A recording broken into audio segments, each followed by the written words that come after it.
Fitzsimmons.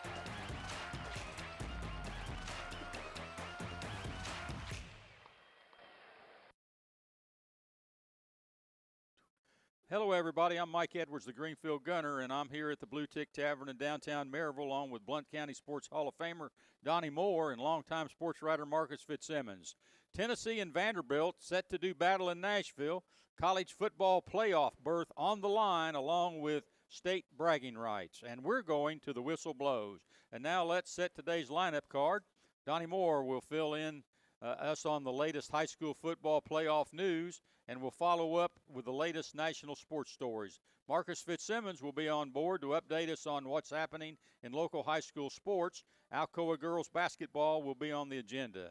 And I will jump in and talk some UT football and then take a look at the latest college football playoff poll. Carson Newman assistant football coach Tony Iruli will join our GoTeez sports page crew. We're happy you're with us, so let's break the huddle and dive right in. Happy Thanksgiving weekend, all of you. And Tony, welcome back to the GoTeez sports page. Good to be here among some good friends of mine. And congratulations on the year the Carson Newman Eagles had up there in Jefferson City. Huh? Yeah, it was a great season. I mean, we never expected, with a turnover of the head coaching position, Ashley Ingram comes in from the Naval Academy, reinstalls the veer option offense, which everyone at Carson Newman, that's Carson Newman football. It is. And we finished up the regular season with a 9-1 record, played in the conference championship, lost that, but got a first round playoff game against Miles College out of Birmingham. So I got a chance to go back to Birmingham and go back there and saw a lot of friends down there. And unfortunately we lost the game, but we lost 17-16, something like that. Lost by 1 point. And but it was a great season, and it was a lot of fun. Yeah, we're going to talk more about that later in the show with Marcus Fitzsimmons and Donnie Moore and Marcus. Good Thanksgiving weekend to you. Did y'all get enough to eat? Not nearly enough, Mike. I had to cut it short for. I had to cut it short for football both days. Yeah. I'm not going to complain because there's plenty of leftovers for the rest of this weekend. But yeah, it was an exciting couple of days. And we've all got heavy eyes because we all stayed up last night and watched the Georgia and Georgia Tech football game. It went 8 overtimes. 8 OTs. I'm surprised they're still not playing right now, Tony. God, it was 12:30 by the time the game got over with. Yeah, like Lord, that. I was ready to go to bed. Yeah, 10:30. Yeah, it was a great game. It was a classic game. Hats off to Georgia Tech. They jumped up on them. I really admire the quarterback. That quarterback, he's got to spend the night in the hospital because he was flat out beaten up by the time that game was over with. Sure was. Showed a lot of guts and courage, and hands off to Georgia. They found a way to get back into the game. I'm going to be real honest with you. I think Georgia was extremely lucky to win that football game last night. Yeah. I thought Georgia Tech really, for 3 quarters or so, completely outplayed them. Sure. They out-physicaled them, I thought. Yeah, they did. And, you go back and they missed that chip shot field goal right there in the first or second quarter. Yeah, that's that extra 3 points, and boy, could they have used those extra 3 points right there at the end of the football game. Of course, you go back and look at those. And then you had the fumble, the quarterback, the gutsy play that he made. He made the first down there with a little over 2 minutes to go, and Georgia's got 3 timeouts. They're going to expel all 3 of those. Sure. In the next they're not going to have much time. What I'm trying to say, Georgia Tech with another first down, the game's over. Or if they have to punt it back, Georgia's not going to have very much time left on the clock. No, so, and that's a shame. You're right. He got the first down, and he took a vicious hit by the linebacker and fumbled the ball, and that gave the opportunity for them to go ahead and tie the game up. I don't know. Sometimes you look back, you hate to have a tie. But if you're going to go 8 overtimes, it's like, hey, if we play 4 or 5 overtimes, it's a tie. You all have had your chances, and we're just not going to have a loser in this game. Yeah. You just hated to see somebody lose that game last night. Yeah, and I noticed one thing, and maybe that's something that the Rules Committee could look at. For each overtime, each team gets a timeout. And so what Georgia was doing is whenever Georgia Tech came out and lined up, they called timeout so they could see the formation, so they can make the adjustments. And I think out of the 8 overtimes, I think they called a timeout 6 out of the 8 overtime periods. So that's something that I thought that's kind of goes against what. Yeah, well, Kirby was just showing everybody that he was proving that he could coach. You know what I'm saying? You got to take the time out, and that way, if everything works out, then go back. Well, you know, Kirby took those timeouts, and, you know, if he hadn't taken those timeouts, we'd have never won this game. Well, he's the greatest coach that's ever put out on the field. But that's the rules. He knew the rules. Yeah. He knew it well. Well, you know, after you've watched what happened with the Chicago Bears this week, I mean, I would take every timeout at the end of the game you can. well, the thing is with the Bears, it wasn't, in a way, what happened on the field is his reasoning in the press conference, where he should have said, listen, I screwed up. You know, I'm the head coach. I take accountability. I chose the wrong thing to do, and it's all on me. But, you know, he was just kind of making excuses after excuses, and, you know, it just – yeah. You know, they said, well, when he was letting that time run off the clock, he looked like he was having a clonic-tonic seizure, didn't he? He did. He was just in some kind of dazed world or something. Well, yeah. I mean, you know, I'm looking for him talking to someone in the press box saying, hey, call timeout, and he was just – he was like in a daze during the whole time and not doing a thing. Somebody put on Facebook that it looked like somebody standing in line at an amusement park. Yeah, for about 4 hours. Yes, for about 4 hours. Yeah. Yeah. Well, I got to let her rip. This morning, then we'll talk some UT football. But I'm ripping Ohio State football coach Ryan Day last week for electing to go for a score instead of taking a knee right there at the end of the game when the game was over. Trailing 31-15, Indiana elected to go for a first down deep in their own territory with less than a minute left on the clock. And after failing to make the first down, the ball was turned over to Ohio State, ran one play that ended on the Hoosiers' 2-yard line, and less than 25 seconds left in the game. And instead of just doing the class act and taking a knee, he dialed up a quarterback sneak that was assisted by several players pushing the quarterback into the end zone to make the score 38-15. Now, I understand all of that.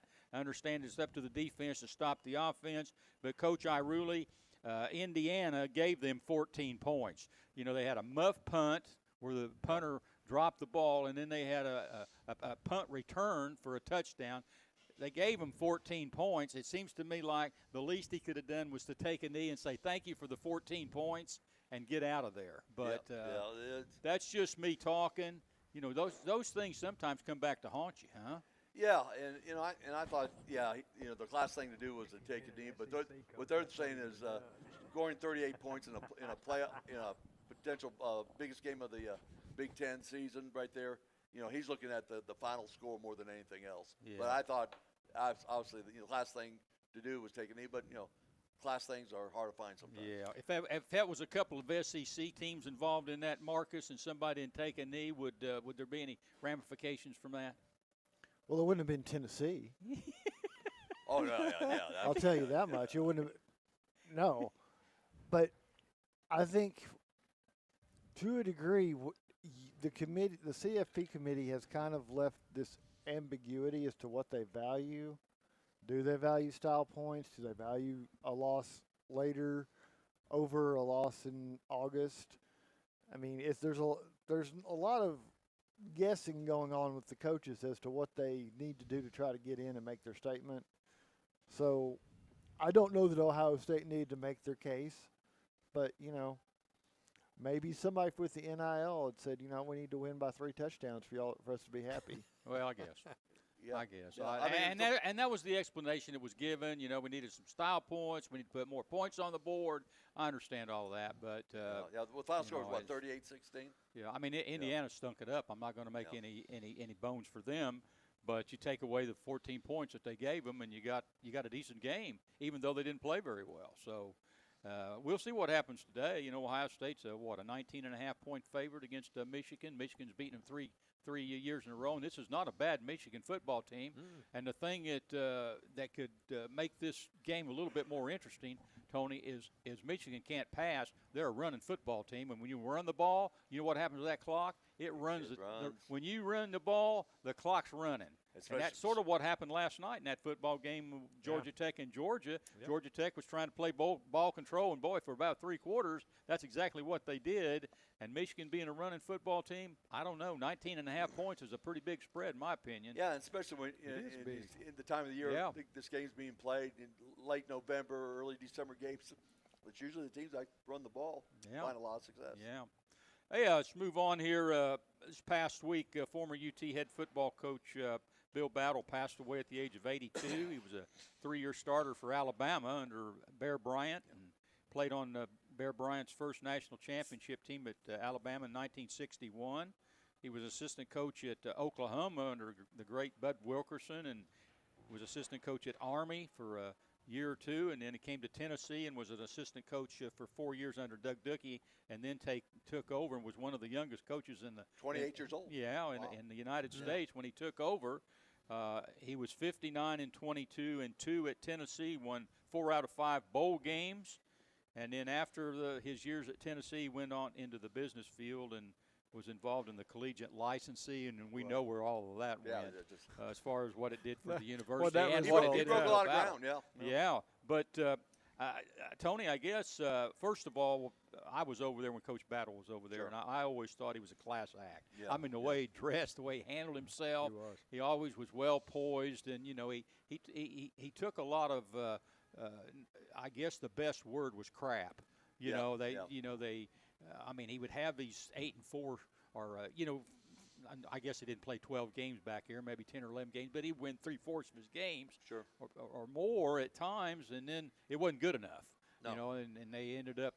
I think they sent a moving van out to his house and put a for sale sign. You know, some things that just were really uncalled for. But I had a chance to have lunch with me and Lon Hersburn. Yeah. And remember, our buddies Lon Hersburn and Ray Trail coached under Coach Battle. So now up in heaven, he's almost got, what, 3/4 of his coaching staff up there right now, right? Yeah, he's in good shape. He ought to be winning a couple games up there today. Absolutely. I got to ask you this: if he had offers, you know, to coach at other places, you know, after the situation here at Tennessee, I know Purdue offered him a job for one. You ever wonder about what he could have done if he'd have gone someplace else in the coaching field, and if he'd have stayed in coaching for the duration of his, you know, lifetime, as far as when he was able to coach, what he could have done? Yeah, I mean, like I said, so you know, he was at Tennessee 7 years, 7, 8 years, I think so. And so he's around 35, 36. You know, looking to possibly go to Purdue or other places. He could have had a big group, but he felt like he wanted to get in the business end, which eventually led to him becoming the athletic director at Alabama. Right. Marcus, going back to those days, I know it's probably a little bit before your time, but a little bit. You know, a lot of the adversity with Coach Battle here was the fact that he was an Alabama guy. You know, we heard that a lot. Yeah. He's an Alabama guy, and at that time when Dickey went to Florida, and there was some turmoil on that situation, he left a good program with some good recruits that he'd brought in here, and he went down to Florida, and fans weren't happy with that. And then a lot of fans at that time were looking at a young Johnny Majors. You know, a lot of people were starting to mention his name for the job here. So Coach Battle, you know, he was fighting some things, and then Dickey had that success because he was such a great recruiter that the expectations, the bar was set pretty high, Marcus. And it was, I think he had a lot of adversity coming in. I think he handled it pretty well for the most part. You know, when you look back, and not having experience, but when you look back at Tennessee's records, you kind of appreciate just what a good job his teams did, like what kind of records he had. Because even though Coach Majors eventually came in, it took him a couple years before he was hitting the win marks that Battle was hitting. I mean, he had very successful seasons right up until his last one. They were much more tolerant when Coach Majors came in than they were with Coach Battle. Of course. When he was here. That was because he was a Tennessee guy. Yeah, and you're right, Alabama, I mean, Battle is always going to be associated with Alabama. Yeah. Even though he had a lot of success coaching here. And if you want to say, if he had kept on coaching, in today's world, you would see a guy doing that who would be like, I'm going to go to someplace in the Big Ten, someplace in the Pac-12. I'm going to win 8 or 9 games a year.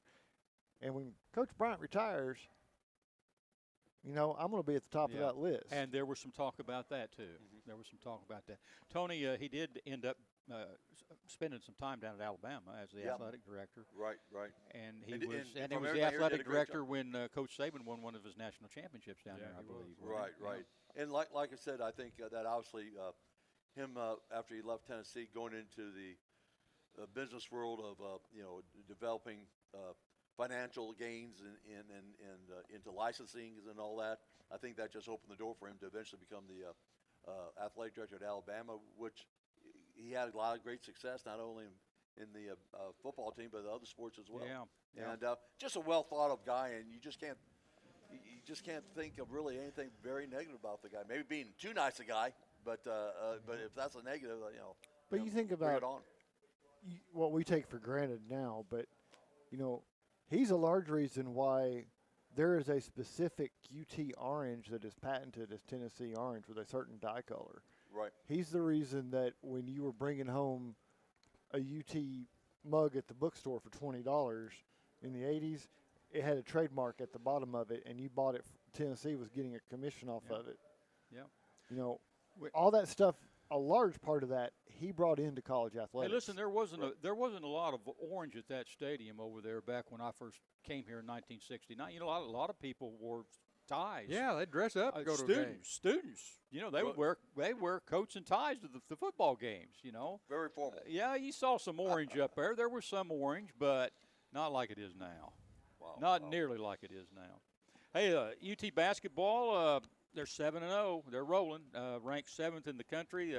Defeated UT Martin 78-35 this past week. They've got some heavy hitters coming up. December 3rd, they've got Syracuse coming in here to play, and then on December the 10th, they go to Madison Square Garden to play Miami, and then they head up to Illinois to play an outstanding Illinois team. They've got them up there in Champaign. So Donnie, three pretty good testers coming up for this basketball Well, team. I mean, that's what Coach Barnes likes to do.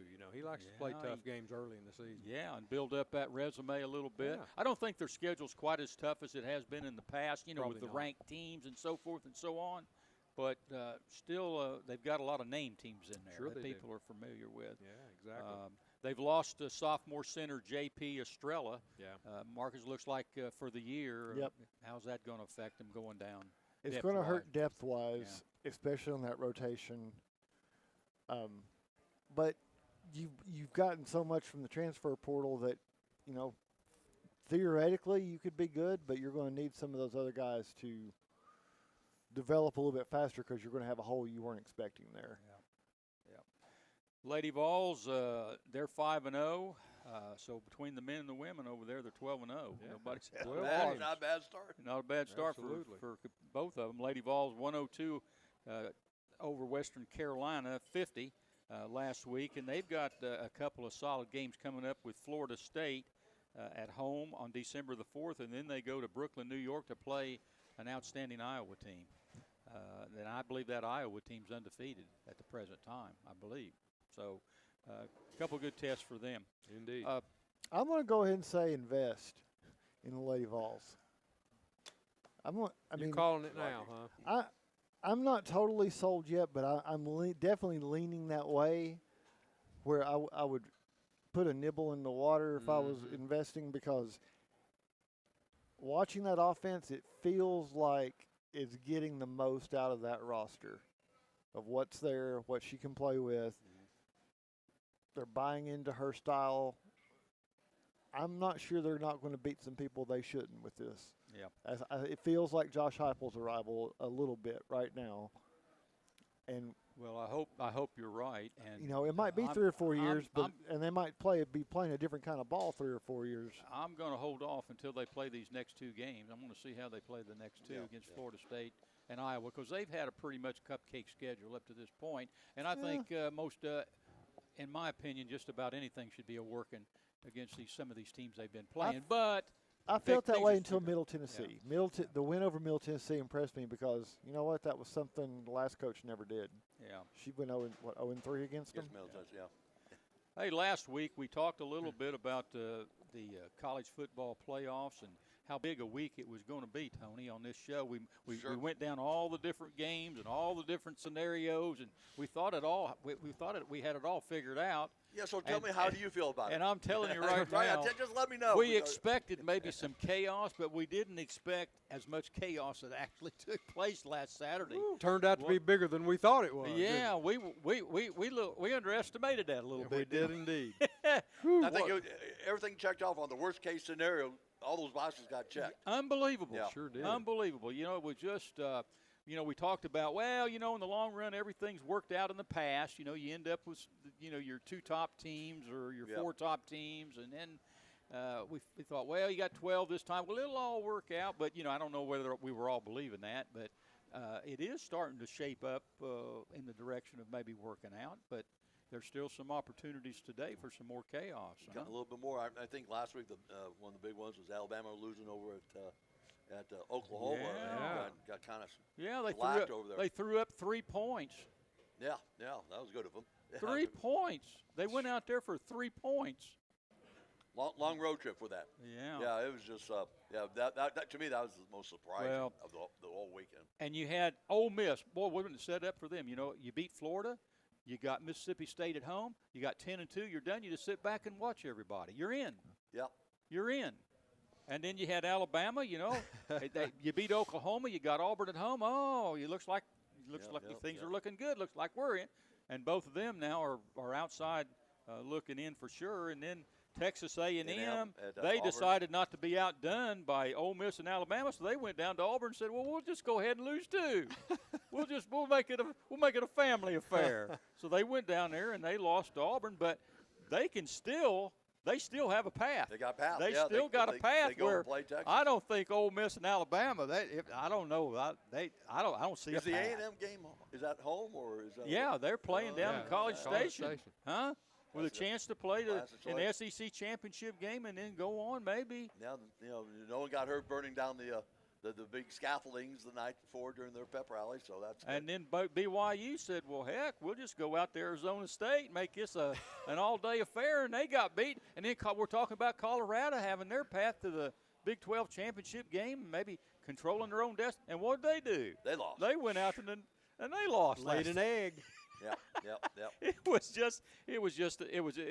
unbelievable. It was like I said, all the worst case scenarios all got checked. It was just a weird weekend. And you know what? They kept saying, well, Georgia really benefited. And I'm saying Tennessee really benefited all of it. And they're just sitting there looking at this, and they're going, well, that's nice. Mississippi's in front of us. Alabama, see you later. That's good. And then last night, there was Georgia on the ropes and Tennessee sitting there, and they hadn't done anything. That's right. They hadn't done anything. They're just sitting there in front of their TV watching these games and going, well, boy, if Georgia gets beat tonight, we may end up hosting a game. And they were completely forgetting about, hey, we got to play a game tomorrow. That's right. You got Vanderbilt. At 12 o'clock on ABC today, Tennessee's going to play Vandy in Nashville, and there's a little bit on the line in this one, isn't there, Tony? Yeah, I mean, it's a lot.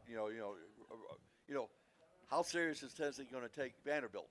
I mean, usually not very seriously, but Vanderbilt's a little bit different type of a program and team this year, and they better take it seriously. Like you said, they got a lot of things riding on this game. Hopefully they looked at that Georgia Tech score and said, "Boys, we better come out ready to play tomorrow." Exactly right. Well, if you wanted to compare two teams, ACC to SEC, Georgia Tech and Vanderbilt would probably be fair comparisons as to the kind of giant killers they've that they can be. That's right. That's right. Have been.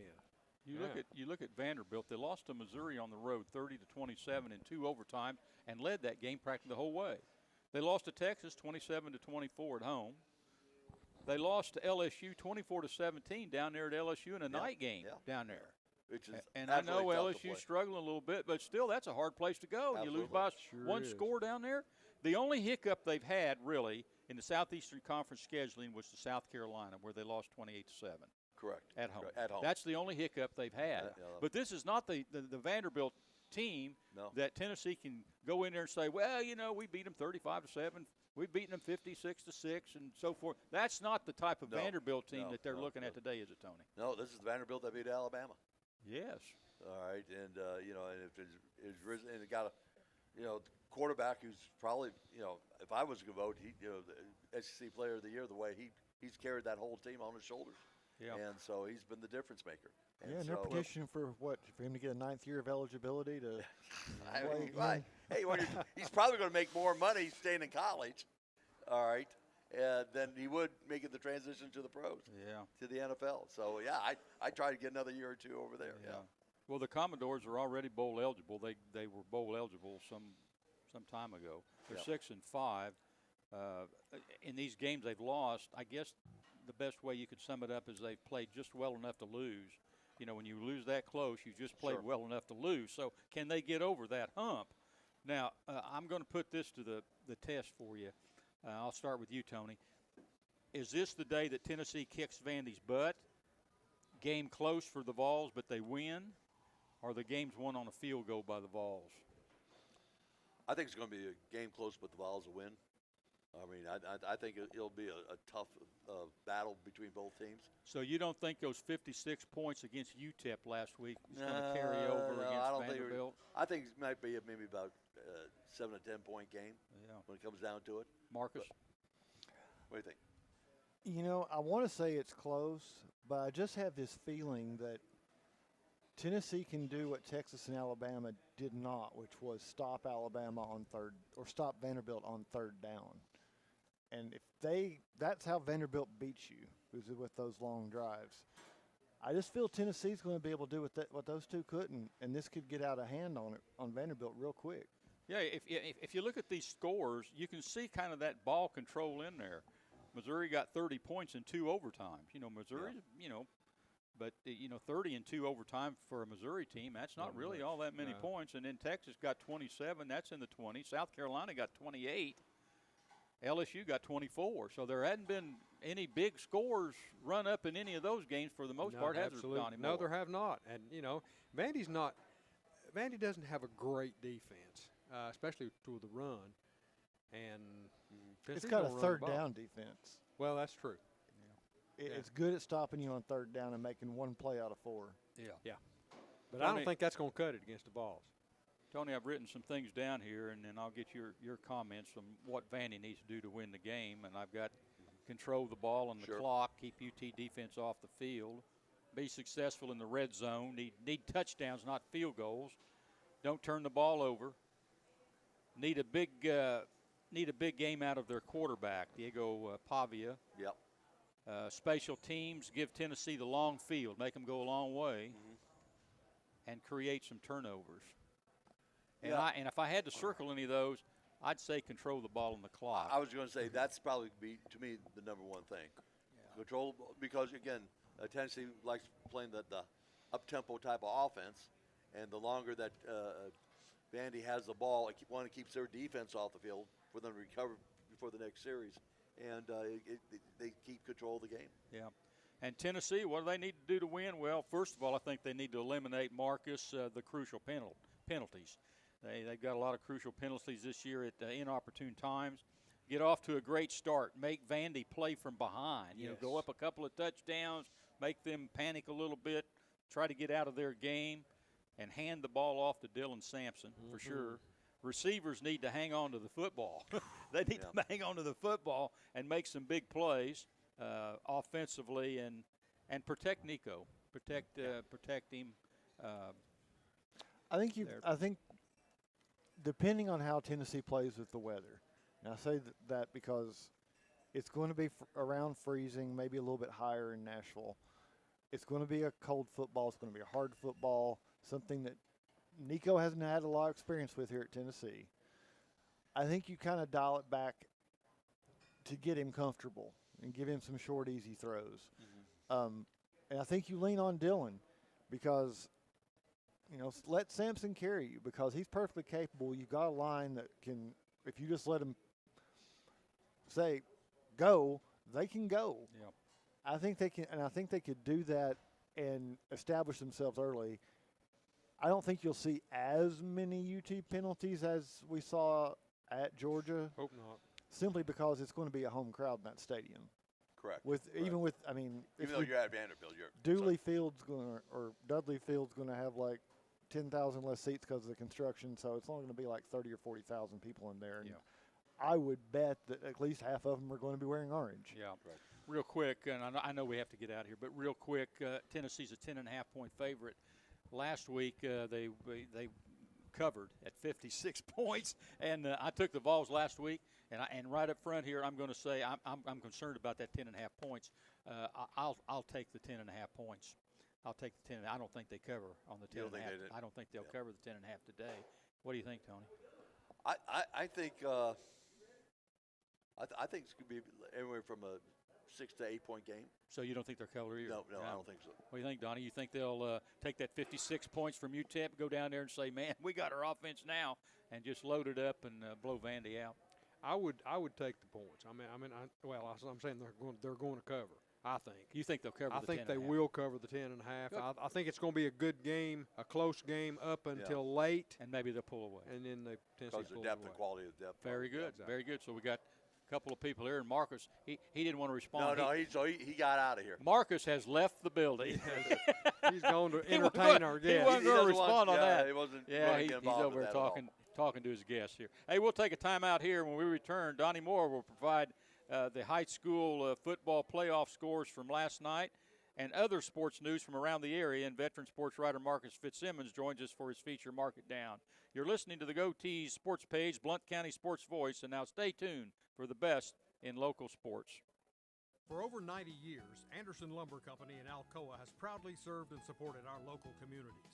Locally owned, so the money made here stays here. Whether you're renovating a kitchen, bath, new floors, doors, or windows, Anderson Lumber is so much more than a lumber store and can take care of you from design to install. We welcome you to visit Anderson Lumber in Alcoa for all your home's needs, or shop over 67,000 items online at AndersonLumberCompany.com.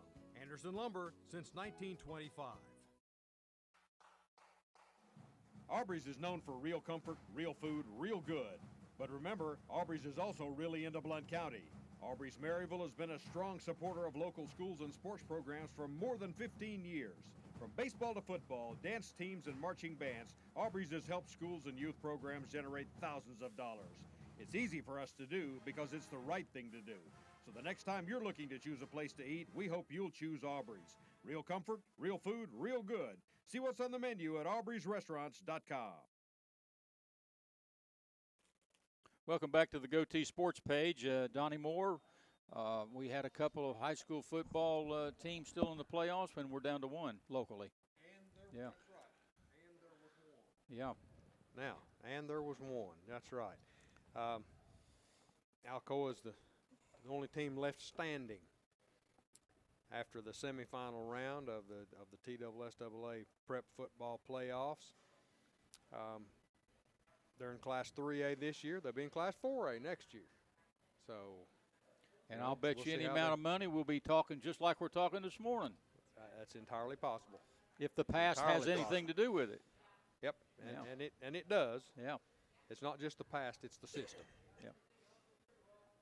They have a great system. So let's get right started with the Mandy B Street Realty local scoreboard. We're talking about semifinals right here in Class 3A. Alcoa traveled to Sequatchie County last night, down in Dunlap, Tennessee. Our friend Charlie Paleo said it's the hang gliding capital of the world. Is it? Only Charlie would know that. Yeah, Charlie would know that. That's true. But he did say that. But they did travel to Sequatchie County because Alcoa was the top of the bracket now, and Sequatchie County was the bottom. And this is an even year, so bottom of the bracket hosts. And if you were listening, I'm going to give our buddy Heath Dunkel a little bit of credit. Please do. They put an earworm in his head on the drive down there, and he struggled the whole game not to call it Sasquatchie County. And bless his heart, he made a face he finally just started calling them the Indians because he was just struggling with it. So, but kudos to him for trying to keep that one online. And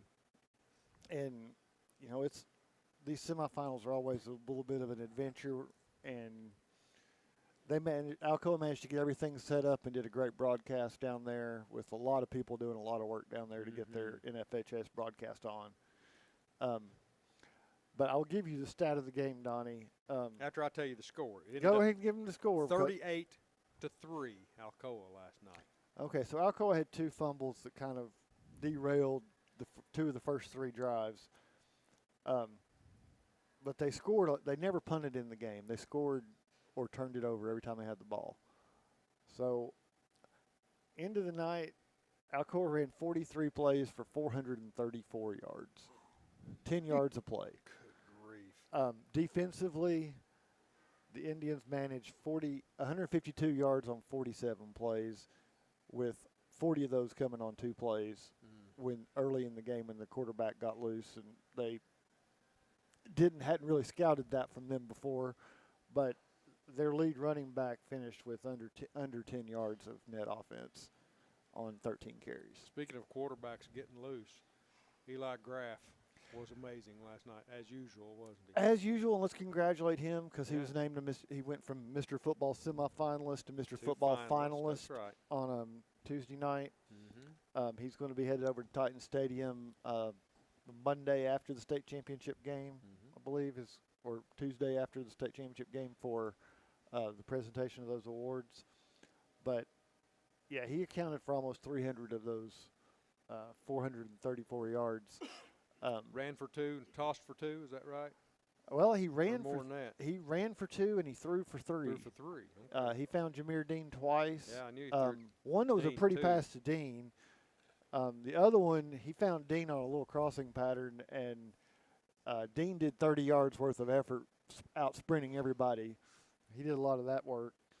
And then Jacoby Cooper caught another one that was another really pretty throw into the end zone, which was hard to do because I took, the forecast here was for it to be, cold, but that game time field temperature was 25 degrees last night. It was a little bit colder than what they were calling for. Goodness gracious.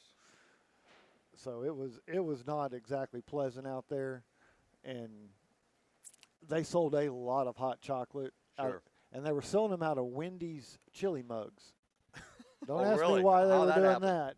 But they were like big old things with a big old spoon in them and like 2 packets of hot Wow, chocolate. wow. And Wow. they lasted the Good game stuff. if you could take that much hot chocolate. Yeah.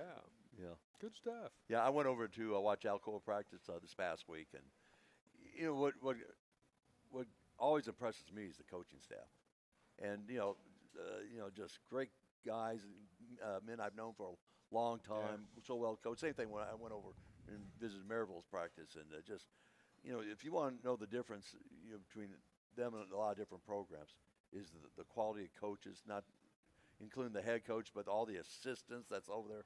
I mean, it's just solid. And they easily. I go to one of those practices. It's no different than watching a college practice. I mean, with the knowledge that these men have and all that, and so that's the advantage. And same thing with your program, coach, is having great men and women coaching these youth in the high schools, and that's where a lot of success happens. And I will say this: Sequatchie County did get 3, but I'm going to give them credit for that 3. I was telling Donnie earlier. Yeah. We've seen some kickers of this type before, but I've never seen one of this who didn't play offense or defense, was just a kicker. 6'2", 290. Oh my goodness! Straight on kicker. Had a lot of touch. Drilled that field goal, and it wasn't like a straight on shot. I mean, there was a little bit of turn to it. He drilled it. He got 2 kickoffs. Both of them were squibs that Alcoa struggled with. They were fast and hard and bouncing everywhere. Wow. And pretty good punter. I mean, he was not going to get a running into the punter flag no matter what happened. But I think Eli Owens bounced off of him once. Oh my goodness. But I mean, just a big kid with a good leg. It was kind of funny to watch, especially with some of the guys Alcoa has on that speed side trying to go back there on blocks. Mm-hmm. They were coming up to his shoulder. Oh, So, no. if they got there too quick, they were going to take that foot right to the chin. Yeah. Was he when he kicked the field goal? Was he a soccer style kicker or straight on? He was more straight. I mean, he was more straight on. He was taking the steps and lining it up. 4 back, 3 So over. more of a tilt. Yeah, More of a tilt approach. A okay. hybrid, if Hybrid. you Yeah, were. that's right. a hybrid. Yeah. Yes, You that's a don't, you good don't way to see put too it. As many it were, yeah. 290-pound soccer style kickers. Absolutely. He had a tent to himself, and I'm not kidding about that. He was because he wasn't going out there. He was the only one in the tent consistently catching some heat. So he was, he kind of stood out. But that wasn't the only score you got, Donnie. So no, it was not. I'll repeat that one. Alcoa 38, Sequatchie County 3. Alcoa advances to the state championship this next weekend. They play Friday at 11 a.m. I'm sure there will be no school at Alcoa. City school it's already canceled. That's good. And who do they play? That's good. They play Westview, Martin Westview, a team that I hear throws it all over the yard. And they had to freshman quarterback. They had to get busy last night because they went back and forth with East Nashville for about 3 quarters, and then I think they scored 3 times in the 4th quarter to put that away. Well, they put it away. They did. They scored 50 points to East Nashville's 36, so it was a track meet. Yeah. Well, and I think East Nashville struggled. If I'm correct in this, East Nashville did not get a PAT last night. So yeah, I'm not. I think. Not well, I take it back. They may have gotten 1, but I think they scored 7 times and made 1 PAT. What I've noticed most about East Nashville when Alcoa played them the last 3 years and won, and played them before that even, was that they have great athletes, but they're not very well disciplined. I think they let Westview get behind them a couple times late in this game. So yeah.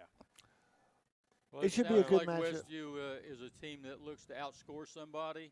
They got do a this real year. difficult task next Friday, or this coming Friday at 11 o'clock to outscore an Alcoa team. They do. And if you're not completing a lot of those passes, I mean that you're not gonna control the clock throwing the ball all over the field. No, that's going to be a tough assignment against Alcoa. 2 years ago when we did that mini classification, they moved up from 2A to 3A.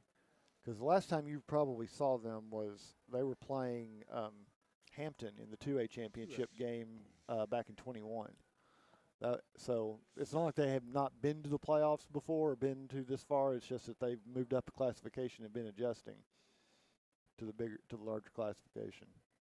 Well, it all comes down to one game for 3A, state championship at Finley Stadium at University of Tennessee Chattanooga next Friday, 11 a.m. And I believe that's going to be on ATE's on ABC local affiliate. I think that game will be on ATE. The rest of them are going to be on that off channel of ATE. Yes. So Channel 7 or Channel 7 on your cable. Your cable box. Yeah. Well, let's move to the other game that was played last night, or the one that's involving a local team. Maryville had to travel to their nemesis, Oakland, last night in Murfreesboro, and Maryville led them for quite a bit of the game. I mean, they were ahead on the scoreboard. Maryville ended up scoring 13 points, but Oakland scored 21. Yeah, it was 13-7 at half. Yeah. Maryville had a couple field goals. I think they would like to have back, given how this turned out. They were both of them. One of those they were stopped almost inside the 10-yard line. And they had to kick it. I think that was pretty much what turned it. If they could have scored there and gone up 17-7, that this might have played out a little bit differently. But probably so. Oakland has that running back who earlier this week shifted his commitment to Tennessee. From Miami. Yeah. So he's going. So he ended up he pounded away in that second half, and they were able to They fed him the ball, and he was able to carry him to the win. Well, that's good. Maryville falls in the semifinals, 21-13 to Oakland. Oakland will play Houston Saturday evening at 7 o'clock for the 6A state championship. Ravenwood played Houston last night and came down to a 3-point game. Houston won that one 24-21. Ravenwood is, the only team to beat Alcoa this year. Right. Ravenwood was unbeaten going into that game. Yeah. But because, like we're talking about with the quads earlier, they had to go to Memphis to play this game. Right. So they were playing at Houston. Yeah, Houston. So we get a rematch of last year. Houston and Oakland playing again for the title. And Houston won that last year. They're the defending champ. Wow. Well, we'll see how it goes. Like I said, it comes down to one game now. So. And they will be on. They will be on Saturday's late game. Yes. They will be the last game on Saturday. It's 7 o'clock. 7 o'clock Saturday night. I guess that's local time, right? That's our time, yes. That's That's because our the game time, okay. the games are played here. They're in Chattanooga. They're on Eastern Okay, time. you're right. Okay. All right, very good. Well, various local prep hoops teams are participating in Thanksgiving tournaments and classics this weekend. The Heritage Mountaineers host their own classic, while the Maryville Rebels and Lady Rebels are playing in the Farragut Thanksgiving tournament. The William Blount Governors are battling in the Gibbs Thanksgiving tournament. You guys playing? Okay, good. You're taking it off, taking it easy. Good for you. Alcoa not playing. That's pretty much going to do it for the Mandy B Street Realty local scoreboard. I want to tell you that we're broadcasting today from our great, wonderful home, the Bluetick Tavern in downtown Maryville, looking right out on Broadway, which is just packed with people at this time and getting more crowded as we go along. This is Small Business Saturday / holiday market. Yeah. So I mean, it's a really good thing for all these people to come out and. So this is not the morning to try to make time driving through downtown Maryville. No, Broadway is closed. So yeah, you're going to make that little jog over to Harper to get through downtown today. Yeah, Harper or Church, take your pick. But that's good, and I like the way they operate this stuff here. It's good for the city of Maryville and good for Blount County. I also want to tell you that you're listening to WKCE 92.5 FM and 1180 AM Mid-Century Radio. And now I'm going to do a screen pass over to our friend and colleague Marcus Fitzsimmons for his feature, Mark It Down. Well, thanks, Donnie. You're welcome. And he caught it, see? He caught it. Nice catch. He's got good hands. Well, no, not really, but we'll pretend. Because we have special guests this morning. You mentioned that there were Thanksgiving tournaments galore. Yes. But we were lucky enough to find somebody who was taking a break because they've got a big game coming up next week to start off with. That's great. And Coach always happy to have him. Coach David Brahman's brought some of the Lady Tornadoes with us this morning. And, Coach, thanks for coming in first off because I know given your team, they really want to be outside right now and shopping. Oh, yeah, they do. And listen, so my son, of course, played football at Alcoa, and he started maybe 7 years ago. Yeah. And, of course, as we've talked about, Alcoa's always playing this weekend on Fridays. Sure. So when he was a freshman, I said, let's not play this weekend if we can help it. And it was awesome. It was awesome to have the Thanksgiving weekend off, and I'll never do it again as long as I'm the head coach. I heard that. I'll take that week. There's enough tournaments you can get into, and we're getting into one week from now over at Webb, and then we're playing the 5-star preps deal, and then we're traveling to Tampa this year for Christmas. So we've got a full enough slate that it's a nice time to give off, and again, the girls enjoy it, and I definitely enjoy it. It makes Thanksgiving better, doesn't it? It does, yes. 100%. I don't know why I ever did it. once we quit playing that weekend, I said, why did I Well, ever you were play? younger for one thing. And dumber. You're right. 100%. And it was just the thing to do. 100%. Yes. Everybody else did it. Everybody so let's else go did it. ahead. Well, Coach, do you all do a Thanksgiving practice just for fun? We don't. We do a Wednesday, and we don't really practice. We just come together and we try to serve somehow and serve our community in some form or fashion. So that's what we do. We had a pretty good one Tuesday and got after it and ran quite a bit. These girls will tell you we ran a little bit. But again, as you all know, basketball's such a long season. A little break here, and then we get back at it next week. As you said, we got a big one coming up Tuesday. So we don't practice Thanksgiving. We practice, but we had a couple good practices before, and then we served Wednesday, and we'll get back at it Monday. Well, go ahead and introduce who you brought with you this morning, because I think they're from faces and names we might know. That you should. These are two seniors that have done a lot for the Alcoa Lady Tornadoes program and have had a huge impact on winning, and that's what I tell everybody. They do so well, and we talk about it all the time. But this is Kara Pitts and Bella Darty, and as I said, they're both seniors who've played a big part in a lot of wins over the years and will continue to. And they're great leaders for us who kind of they represent everything we want to stand for. And we consistently talk to the girls about controlling three things: great attitude, great effort, and great teammate. And because you can control those three things every night against every opponent. And that's what these two just do an outstanding job of each day of practice, each game we have as well. So, like I said, they are two young ladies that impact winning in a big way. Well, look, can we pick on them? Go ahead. Go for Like, it. are they good under pressure? Yeah, Are they they're good? good. They can All right. handle it. So, I want to ask you all this because I saw this in the jamboree and I looked over and kind of punched Josh Lane and said, "Am I seeing this right? Alcoa is pressing?" And he said, "Yeah, look, they're pressing." So, are we correct that you all have turned into a full pressure, dial it up defensive team? Is this true? Yes, sir. It is absolutely. And how do you enjoy that much running? It has been a change, I think, for me and Kara both. That is not something that we've been used to playing our other 3 years here. But I think it's super exciting. The team that we have this year is a lot different than what we've had. And so being that fast, that athletic, that tough team, playing with a chip on our shoulder has been something that we have done. And so getting to kind of play in this way and play fast and play out and, getting the quick stops, it provides energy and momentum that we haven't had. And I think that's going to be something that, getting to play with everybody is going to be super fun and something that's going to be super exciting and fun to watch. Does that mean you all are going deeper down the bench? You've got a deeper rotation than you have in years past? Yes, our bench is probably just as good as our starting five this year. Like, we have good rotation. If we get tired on the press, we have backups that And are we just do. as good. Yeah. So I'm just going to take a stab here. When that kind of situation develops, coaches tend to look at the seniors and say, we need y'all to step up and do some leadership things here. Has that been the case this year?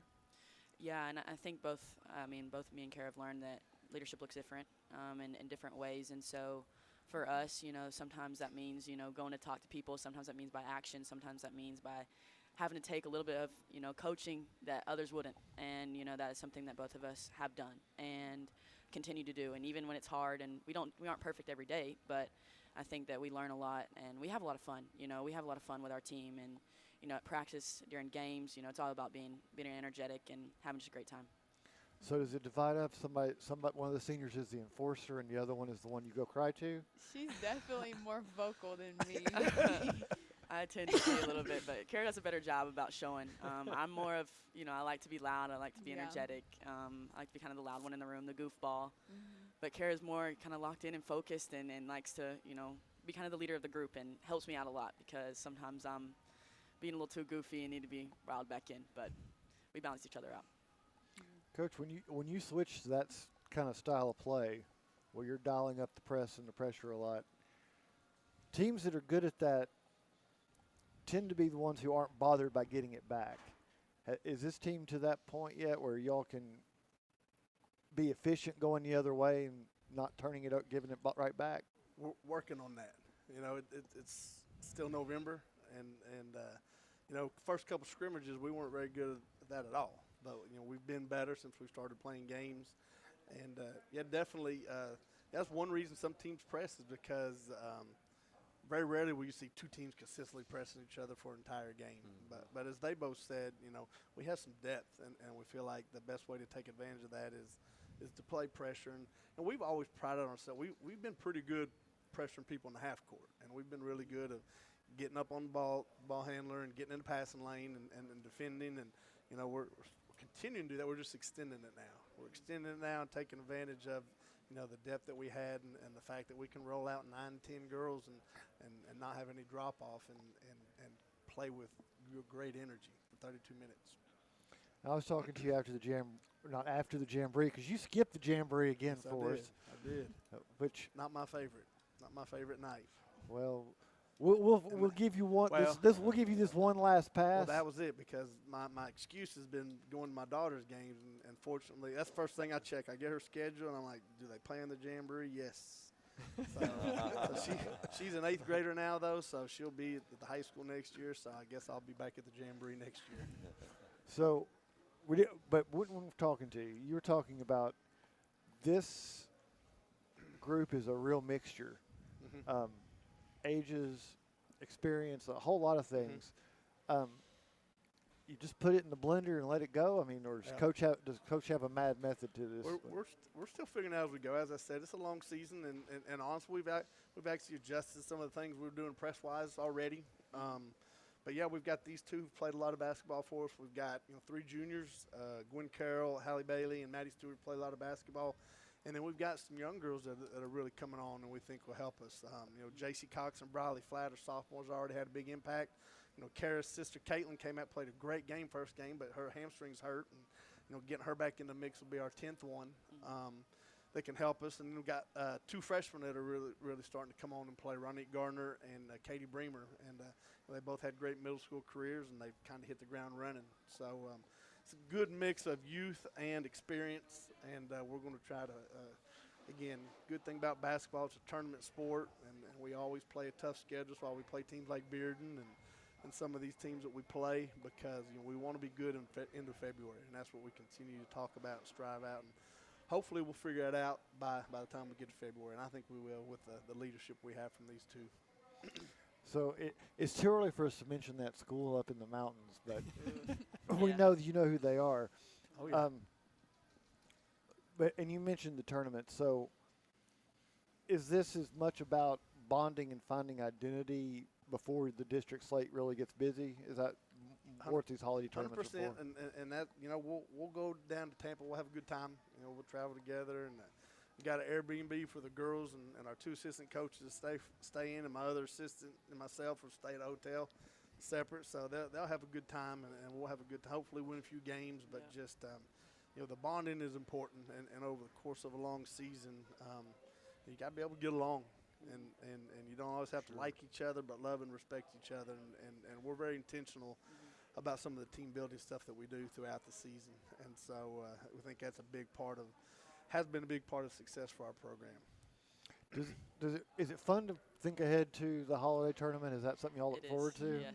I mean, because you're out of school for Alcoa for like 6 weeks or something. I don't know. Like you don't go from Thanksgiving till Easter or something. Who do y'all play when you go down to Tampa? Good question. We'll find out the 1st of November. They haven't released the bracket yet, but again, this trip is more about us growing as a team. Yeah. Gotcha. So, is there plotting that goes on to these holiday tournament trips, like where you're figuring out who's going to sit where, who has control of the music, things like? I mean, I guess everybody has AirPods now, but once upon a time, whoever had radio control was the master. That was the important seat. Yeah. Yeah. You got AirPods? There definitely is a little bit. I think, but like we said earlier, like we're a bunch of goofballs too. We have a great time with each other, whether that's at practice or outside of basketball. We're always kind of doing stuff, and so just being able to go and have a trip like this, I think we're all super excited. And having an Airbnb, I think there'll be a lot of games, a lot of movies, a lot of just fun experiences and stuff and memories that we can all remember. So if you had to guess right now, because I think almost every team has one of these, if we were planning to keep track of the blow of the trip, who is the social media guru we should be following to get all the pictures about what's going on down there? Probably Kara. Yeah. Yeah, Kara's great at that stuff. Jamie, one of our assistant coaches. She does a great job about that, but no. Yeah. And Coach, I'm going to come back, and I know we're running a little bit short on time, but I picked on you for missing the Jamboree, but you had a really capable assistant filling in. 100%. Can you brag on him a little bit, because they were acting like you were still there and you were wearing a different bodysuit or something, because they were, I mean. All my assistants do a great job, and I texted all of them Thursday and just said, I just want to remind you all how grateful I am for you, because we're so like-minded, and what we feel like our program should be, establishing love and how we treat each other and how we serve other people. And they're all like that. Jamie Delaney, Daly Cunningham, and Taylor Brown. But as you said, Taylor also teaches at the school, and first and foremost is an outstanding teacher. One of the best teachers in our school, and has been nominated and won Teacher of the Year many times. But he's someone I have complete trust in. And, right now Taylor is 100% in charge of the offense for us. And I trust him and let him do what he believes we should do. And I'm doing the defense, and that's kind of what I like anyways. But, yeah, he's a great assistant coach. He thinks a lot like me. We're very like-minded from a basketball standpoint as well, and what we feel like it takes to win. But, yeah, it's nice to have assistants like that you have trust. And, listen, I could leave any day. I had to take my dog to the vet. I ended up late, but I said, hey, you got practice. And I told my wife actually while we were there, I said, no, it's nice to not even be worried about what's going on because I know what he's doing is what same vision I have for the team. So, yeah, he's going to be a great head coach one day himself and could be anywhere else, but he's an Alcoa guy as well and likes here at Alcoa. And, I'm getting old, so it won't be too long before he takes over, and he'll do a great job when he does. Well, we've got something we want you to take back for him. Okay. We're doing this a little bit out of order. But our Anderson Lumber Company Player of the Week is assistant coach Taylor Brown for his dominating coaching performance in the Blount County Jamboree. He got 2 dubs. There you go. Sounds good. Thank you. I'll tell him. So, and like I said, we appreciate you guys coming in, especially since it's this early in the season. And we managed not to talk about that team on the mountain. We managed not to talk about the rivalry you're getting ready to enjoy a year from now. So, again, thanks for coming in, and we wish all the best of luck. Open invitation. If you come back with hardware, we always like having trophies on here. That's a great way to earn an invitation back. So, win one of those holiday tournaments and maybe bring in the gold. All right. We'll see. We can see if we can't arrange to come back. Yeah. Yep. Thanks for having us. Mike, let's you. go ahead and turn the page. And I'm going to turn the page, but one thing that I know we're a long ways off from the tournament, a long way. And I know you gear your teams to work up toward that tournament, but I know you got an eye on some of the teams you're going to have to compete with. Looks like McMinn Central kind of reloading again. Yep. You want to mention good. a few other teams real quick? Great program. Coach Morgan's won over 1,000 games, and they're always a good team. Obviously GP is a big rivalry in our district and region. From the other region, I think Hampton's a good team this year. They made it to the region semis last year. South Green, same thing. They're a good program. So a lot of teams that we're going to have to gear up for and get ready for. But again, that's why we try to play a tough schedule, and we play some of the teams that we played to get battle tested and be ready. And that's kind of one of our goals when we schedule non-district games is, can this team be a region semi-type team? Sure. And preferably in 3A, 4A, a little bit higher than us. So we like to play those teams that we feel like will be there late because that's what gets you better and ready. Yeah. Very good. Hey, time to turn the page. And next up, got the Anderson Lumber Company Player of the Week segment. You're listening to the GoTeez Sports page, and now stay tuned for the best in local sports. Good to see you, Coach. Good luck to you. The Roger L. Newman Company began in 1984 with a vision of providing Blount County with excellent heating and cooling service. Mr. Newman also wanted a real business. No gimmicks and no high-pressure sales. They just fix it or replace it. They want to stay within your budget and make you comfortable. Their motto still stands true today. Call us first, we'll be there. Call Roger L. Newman Company at 982-5446 or visit online at rogerlnewman.com. Cooler temperatures are approaching. Upgrade your furnace now for as little as $50 a month. For over 50 years and 3 generations, the people of Blount County have trusted Stevenson Tire with their vehicles and their families. Our mission has always been simple: to provide quality products at reasonable prices with exceptional customer service. Featuring tire products from Michelin, B.F. Goodrich, Uniroyal, Bridgestone, Firestone, and Yokohama, Stevenson Tire also offers alignment and brake services at affordable prices. Stevenson Tire Company, 2411 East Broadway Avenue in Maryville. Call 983-1621 or online at stevensontire.net.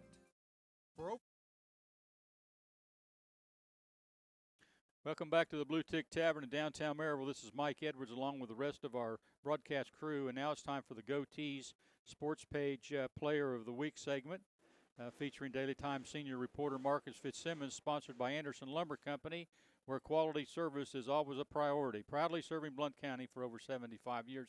And Marcus, we awarded the Player of the Week segment in the previous segment. We swapped them out there at Alcoa. But if you got another one of those plaques, you can give it to Tony, because what a great year Carson Newman had, and that's what we're going to do in this particular segment. Can you find another piece of tin somewhere, huh? I can, as a matter of fact. I may not present it live here on the air, but I'm not sure who we want to give it to on that team, and I'm going to ask Tony to find out. But one thing that did happen this week, and we couldn't work it in earlier because we needed to make time for the Lee Tornadoes, is region football schedules for next season have been released for your for the region opponents. So there were a couple dates I wanted people to go ahead and mark down in their calendar now for next year because they're completely different than what they've known in the past.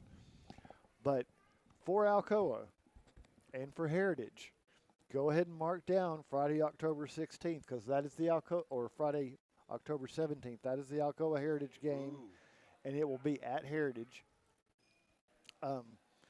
And Alcoa is going to be ending the year with Anderson County. Really? So they will play 2 home games to end their region schedule. They'll host Carter and Anderson County this coming season. The season after that, it will flip. They'll have 4 of their 7 region games at home, but they'll be on the road the last 2 weeks at Carter and Anderson County. Yeah. And Anderson County had a pretty good football team. Didn't they get beat last night? Were they in the playoffs tonight? They were in the semifinals. They did lose last night. Yeah, but they made a good run. But they're a good football team. Yeah. Very good like team. you said. So who all is going to be in Alcoa's district now? It will be William Blunt? no. No, I mean, not William Blunt. I mean, Heritage. It'll be Heritage, going Anderson down to County, 4A. Okay. Carter, Union County also moved up. Okay. Gibbs, They might wish they Fulton, Yeah. and South Doyle. So they got a pretty healthy conference. They Yeah, got they 8 still body-wise. Still got to pick up. They got 8 teams, so they've still only got to get still gotta 3. Pick up 3 teams. 3. Yeah. And I understand Make it there's easier for them. Yeah. Oh yeah. More easy for them to schedule. Definitely. you're going to get. I mean, you can assume that Maryville and Alcoa will still play. It'll move back earlier in the season than where it is now. Revert back to early season play. I've So heard- they're looking at 2 games. So you're looking at 2. I Yeah. think they are scheduled, and I think the only reason we're still waiting for a final schedule from Alcoa is that they're trying to get a special venue lined up. I think they're going to working something out for some new venues that will be available next season that aren't now. That they might get a game going, something. Good. As part of that. And I'm going to scroll because this is a long list. But for Maryville, they're staying in 6A, but they get Oak Ridge is added to the region. So they will have it's still 7-team region, so they've only got 6 guaranteed games, so they got 4 open spots to fill. But they will open the season with Bearden at Bearden, and they will close the season hosting Bradley Central and Oak Ridge back-to-back weeks. So that could be some very interesting. Sure. Very interesting week 10 and 11 games out of that. And the other one people are always going to be asking about, William Blunt, the Govs, and they are dropping down into 5A. And we were curious what was going to happen with that district. Okay. So they ended up with an 8-team district as well, for better or worse. So they have Clinton, Powell, Halls, and Carnes in that first part of the schedule. The back part of the schedule after the open date, they have West, Central, and Campbell County. So they get Knox West at home the same night that Heritage and Alcoa are playing.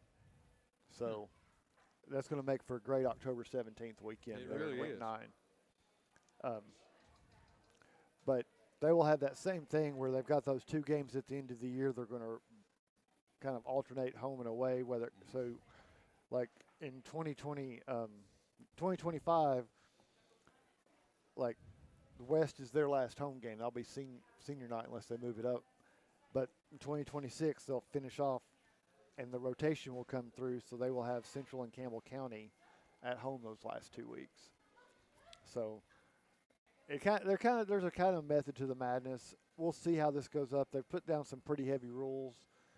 TSSAA kind of stepped in and worked with all the officials across the state, the various associations, to make sure they could staff the games. So there are certain classifications that have Thursday night schedules. Yeah. And the last week of the season, it's mandated some classifications each year will be on a Thursday night and some will be on Friday night, so that all those region finales where they have purposely put good teams playing each other can be staffed. William Blunt, in essence, is in the league that Heritage was in. Pretty much, That- yeah. Pretty much, Pretty except, much, pretty yeah. much except Powell moved into a separate Yeah. region. Right. Powell's in, they kind of divided that one up, so you've got Powell going the other way, and they don't have Powell and West in the same region anymore. But both of those regions are 8-team regions, so that it's going to work out pretty well.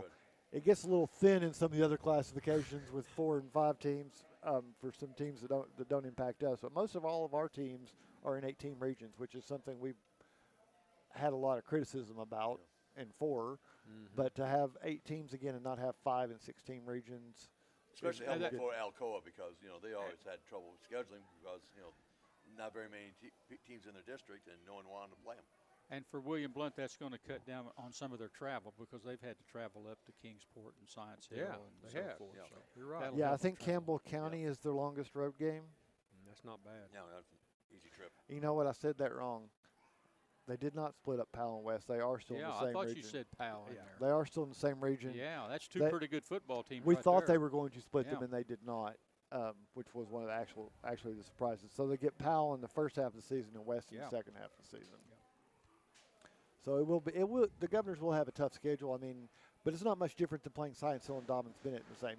You're still going to have 2 really good region teams you're going to have to get by. So I mean, it's a good competitive schedule, but they're also getting some teams that they were already playing that they were beating. So I think it looks like it's a good thing. But Tony, you ready to be put in the hot seat? Let's go for it. So it's been a while. We're glad to have you back. Yeah. Last time we saw you, it was still real early in the year. Yeah. Did you expect Carson Newman to literally run over almost everybody on the schedule? Wow, it was really a magical year. I mean, first of all, Coach Ashley Ingham came in and it really it changed the culture on how things were being done over at Carson Newman. And I think we had kind of broke away from that culture that Coach Sparks had established over the years. And I think the discipline, from the players and the coaching staff got back to where it used to be. And I think so. You have to, whenever you have success, you got to build a strong foundation. And I think that was the number one emphasis. So basically, Coach Ingram brought in a lot of the offensive coaches with the Naval Academy background because now we're, instead of going from the spread offense, which we had evolved to, we went back to the split veer option, which, as you know, from your years up there at Carson Newman, I mean, option football is what is Carson Newman. And for the many years I coached Sparks, 360, something like that, total wins at Carson Newman running the split back veer. Now we're running the flex bone offense. And, and we somehow found a way to get it done. I mean, we went through 5 quarterbacks. We had quarterbacks go down with injuries and our offense, we're still not there where we need to be. But it's difficult because when we encounter teams preparing for us, they don't see that type of offense.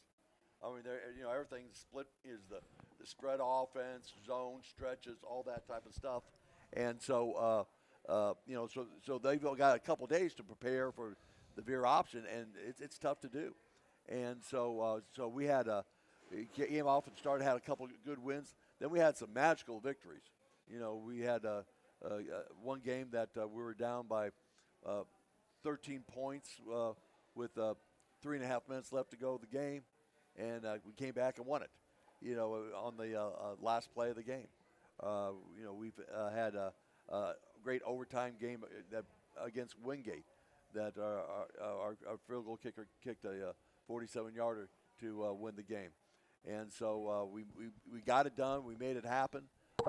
We played very good defense.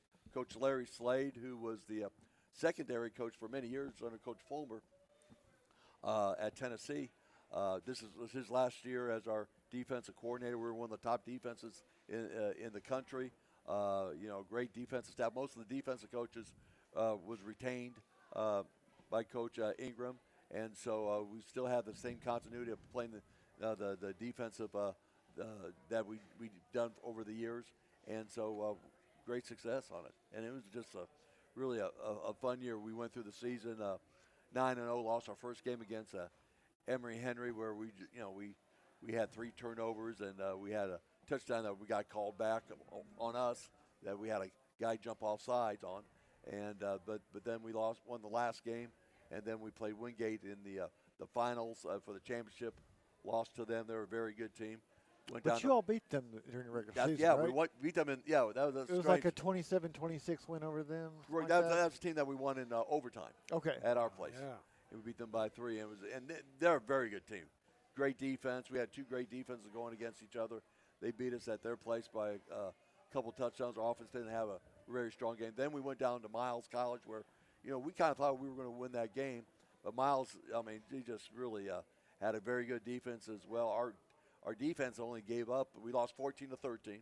We had a field goal that was we kicked and it hit the crossbar, bounced back in the fourth quarter, and we had some opportunities to do it. Our defense only gave up like 150 yards total offense, and but lost that game. But still, looking back, no one expected us to win 9 games during this season, and so it was.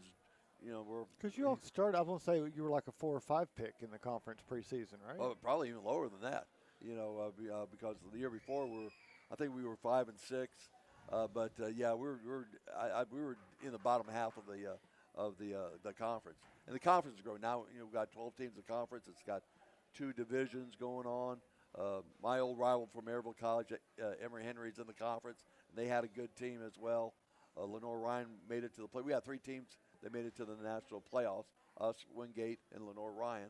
And so I think we're very, very positive. Now we're hitting the road recruiting, and we're hoping to get some local guys. I mentioned a couple of high schools that I visited this week.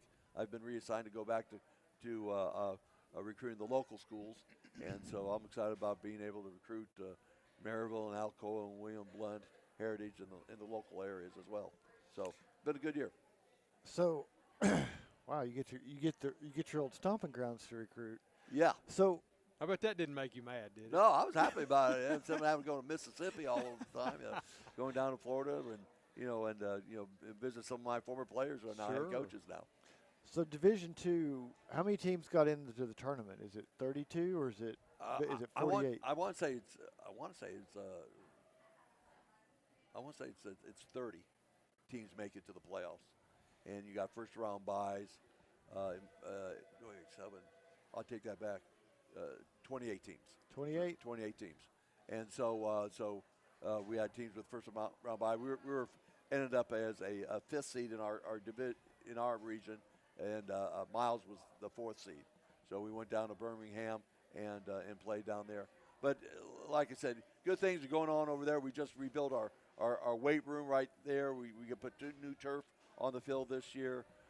We've got a lot of financial support behind Carson Newman. So right now, we're at a good, positive place for Carson Newman football, and we're working. You mentioned a couple guys from some local high schools here that we're going hard after as well, and so hopefully we'll get more Blount County guys at Carson Newman University.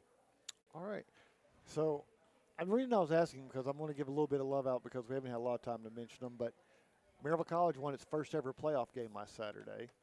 Won on the road down at Berry College in Rome, Georgia. And that, really Maryville College was the D3 format is a 40-team field. And the first round game, this was the first year for it, but that was a road win by the higher seed. That was an upset. Yeah. So they're on their way to DePaul today to play. Should be kicking off here in about 20 or 30 minutes. Yeah. Good. Yeah, and I tell you, of course we all got Maryville College affiliation. I'm very proud. Ben Fox was a guy. In fact, I tried to recruit when I was the head coach at Maryville College. He's done a wonderful job over there.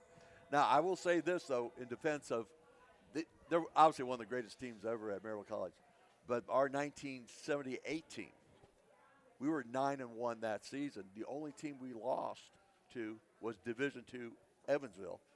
And back in those days, we finished up the season ranked number 8 in the country. All right, and at those days in Division III, they only brought in 8 in the national playoffs, and they bypassed us and picked a lower seed in the rankings to go in. So I'm proud of my 78 team, but obviously this is a magical season. They got a great quarterback over Maryville College. I was there at the homecoming game, got inducted into the Wall of Fame over there. And it was the first game I've seen, past 10, 12 years, and it's a great place to watch a college football game. Sure Maryville is. College, absolutely. It really is, and this defense is something special. I love watching these guys play because Oh yeah, they're very fundamentally sound. They'll give something up every now and then, but it's usually because somebody is making a play. They're not giving up a lot. yeah. So they are fun to watch. And the quality of their coaching staff. He's got outstanding coaches there. Oh yeah. I mean, good gracious. I mean, he's got Division I level coaches on that coaching staff right there. And the big thing that is that the school is finally financially supporting the football program. For years they, it was always, as you know, was always on the lower end of things. When I was conducting the Wall of Fame, I brought in my head coaches, Steve Fickert and Coach Fickert, and Coach Jordan was there. We also brought in Phil Wilkes. What Phil Wilkes had to do over there, he ran an entire football program on a budget, Right. college football, on $49,000. $49,000. I mean, heck, Nothing. I can go out to dinner one night. Almost spent $49, but that's what he had running. But the school has gotten behind the football programs and the athletic programs, and have done a much better job in supporting them. And I don't think people realize or factor in how much a benefit adding a track of that caliber and Sure. bringing back the track program, because when you start looking, there are a lot of crossover athletes who are Correct.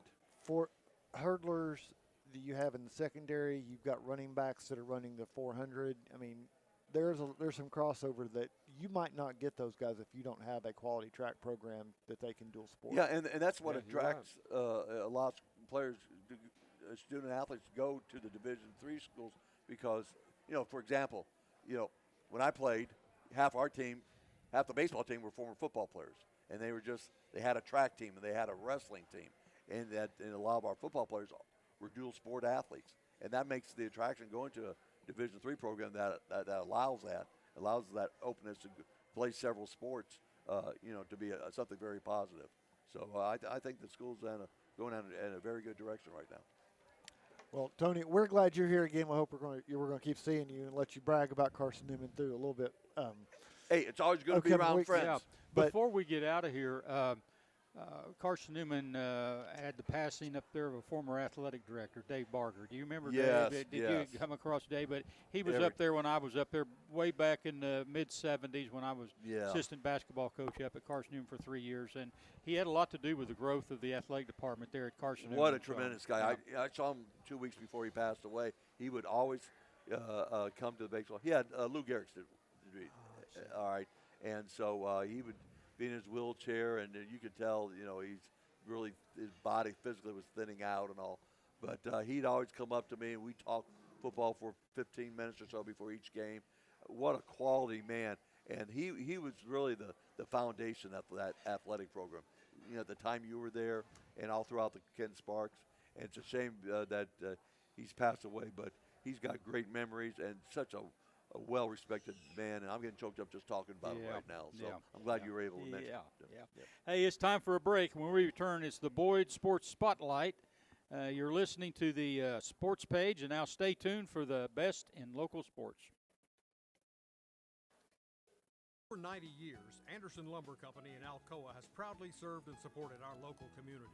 Locally owned, so the money made here stays here. Whether when you're I was there, renovating a kitchen, bath, new floors, doors, or windows, Anderson Lumber is so much more than a lumber store and can take care of you from design to install. We welcome you to visit Anderson Lumber in Alcoa for all your home's needs, or shop over 67,000 items online at AndersonLumberCompany.com. Anderson Lumber since 1925. Aubrey's is known for real comfort, real food, real good. But remember, Aubrey's is also really into Blount County. Aubrey's Maryville has been a strong supporter of local schools and sports programs for more than 15 years. From baseball to football, dance teams, and marching bands, Aubrey's has helped schools and youth programs generate thousands of dollars. It's easy for us to do because it's the right thing to do.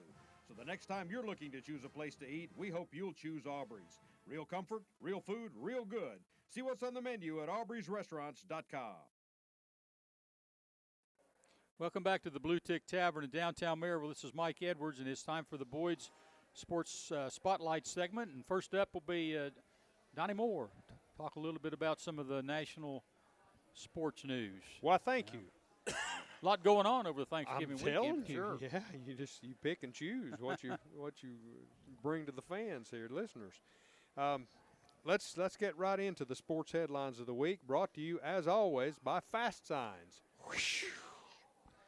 The Chicago Bears parted ways with head coach Matt Eberflus yesterday after a Thursday 23-20 loss to the Detroit Lions. Some late-game clock mismanagement by the Bears, resulting in the loss of 27 precious seconds, caused the Bears to be unable to reach field goal range and proved to be the undoing of Eberflus as head coach. Offensive coordinator Thomas Brown has been promoted to interim head coach. Yeah, if you go back and look at the Bears' schedule, they've lost a lot of close games. Yes, they have. And you know what they say about close games, Tony? That's coaching. I've heard that. I've heard that a couple times, right, Marcus? Boy. I've heard Marcus say You that got a to couple win times. them close games. Yeah, to me, I think what kind of sealed it was his press conference after the game, where he should have said that, hey, this is all on me. I'm the head coach. I should have taken a better job to control, but he was giving out 2 or 3 different reasons why, and didn't work. Yeah, And you're right. you know it's bad because Chicago is not a franchise that pulls the trigger during the season. No. I think when we went back and looked, it's been 80 years since Chicago has fired a coach during the season. Right. And this is something very unusual and all that. But yeah, I think the culmination was his press conference afterwards, and it just didn't work. Well, let's look at the NBA just a little bit here. Denver's Russell Westbrook drained a corner three-pointer in the fourth quarter of their 145-118 loss to the New York Knicks, and it proved to be a very costly one. As the ball rippled the net, Westbrook turned to the Knicks bench and, quote, made an obscene gesture on the playing court, incurring a $35,000 fine from the league. Some may say that's a bit excessive, but considering the fact that Westbrook has made close to $350 million in his career, plus endorsements, well, maybe it's not excessive. Yeah, he didn't sleep. He didn't lose any sleep at night. No. On that. Apparently, this was the week for people to give their salute to the turkey in honor of. Yeah. We had the Duke quarterback that pulled that last Saturday, and they've written that off with a very, very wonderful story, but still it happened. Yeah. It did, you're in right. prime time, right in front of the ACC network camera. Oh, yeah. I'm not sure. I must Wow. have missed that. You may have to fill me in later on that. Well, according to the story, he was told in practice on Thursday when they were having some dropsy problems that if he completed the pass on this certain play, then you can come and flip me off for making you work this hard right now. And apparently he was giving that sign to the offensive coordinator that told him that in the press box, and it just happened to come right in front of all the opposing fans in the ACC camera. Goodness. You just can't make some of these things up sometimes. No, you can't. Monday's game between the Indiana Pacers and the New Orleans Pelicans, which resulted in a 114-110 win for the Pacers, also set the bar for NBA playmakers. Elfrid Payton. You heard that name before? Probably not, and here's why. He wasn't even on an NBA roster until 6 days ago, but he had 21 assists for the Pelicans, and in addition, Payton had 14 points, 7 rebounds, and 2 steals. Not bad for his third game back after an absence of 2 years. Really, that's pretty good. Yeah. Well, in women's college basketball, the number 1 ranked Gamecocks of South Carolina had their 43-game win streak snapped Sunday in Los Angeles' Pauley Pavilion. The number 5 ranked UCLA Bruins handed the Gamecocks only their 4th loss since the start of the 2021-22 season by the score of 77-62. It was the first win over a number 1 ranked team in the history of the UCLA program. UCLA is now number 1 in the AP poll. Yeah. Very good. Very good. Yeah. But it just goes to show you how strong South Carolina's It does. basketball has Yeah, been. they're Tremendous. They're just unbeatable almost. Mary McGee, Mike, you know that name? Mary McGee. She's the pioneering motorsports champion, who was the subject of the Oscar-nominated documentary called Motorcycle Mary. I'll tell you when it's playing here in just a minute. Okay. She has died at the age of 87.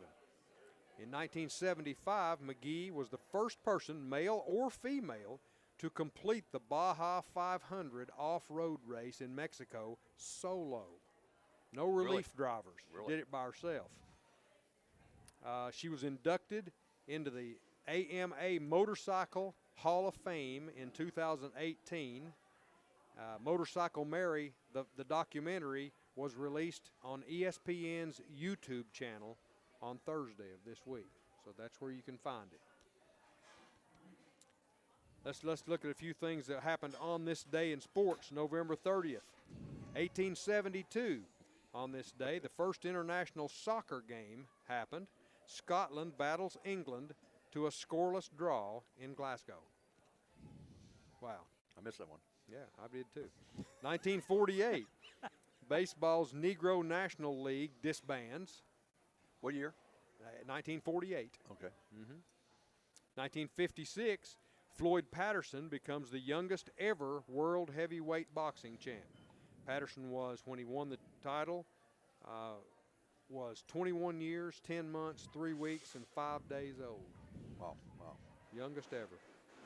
Great boxer. He was. 1957. No, it's a 1959. I'm sorry. That was the 1960 NFL draft, and the number 1 pick by the LA Rams in that draft was LSU's Billy Cannon. Great player. Great player. Back. Sure was. 1976, Pittsburgh running back Tony Dorsett wins the Heisman Trophy. Remember Tony? Even greater. He sure was, man. And his coach was Johnny Majors. Johnny Majors. Johnny Majors, that's Yeah, right. Sure was. Who later became the head coach of The University the of Vols. Tennessee. 1981, New York Yanks pitcher Dave Righetti wins the American League Rookie of the Year award. Can you imagine Dave Righetti being a rookie? 1983, the Denver Nuggets head coach Doug Moe, his team was hopelessly behind, and he advises his team to let the Blazers break their scoring record. You know, guys, just open the gate and let them through so they can score. Are you kidding me? No. Advised his team to let the Blazers score their Is that reverse psychology thing? And he was the head coach the next day. I suppose. Well, he said their team was hopelessly behind, so he may not have been the head coach by then. 1986, Czech tennis star Ivan Lendl is the first player to make over $10 million in career earnings. Ivan Lendl. He was a great tennis player. 1988, New York City furrier, a furrier in New York City, a purveyor of furs, fine furs. Okay. Yes. He sued Mike Tyson for $92,000 for non-payment for purchases that he had made. So Tyson goes in, buys a bunch of furs, or a fur or two, whatever, fur coat, and didn't pay for it. And this guy sues him. Yeah, well, he can pay it now. He can, yeah. He made $10 million.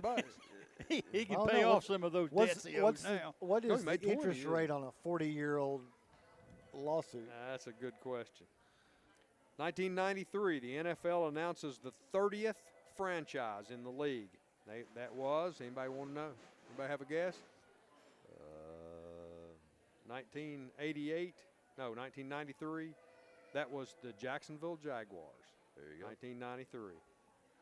2015, move ahead a few years. Lakers star Kobe Bryant announces his intention to retire at the end of the season.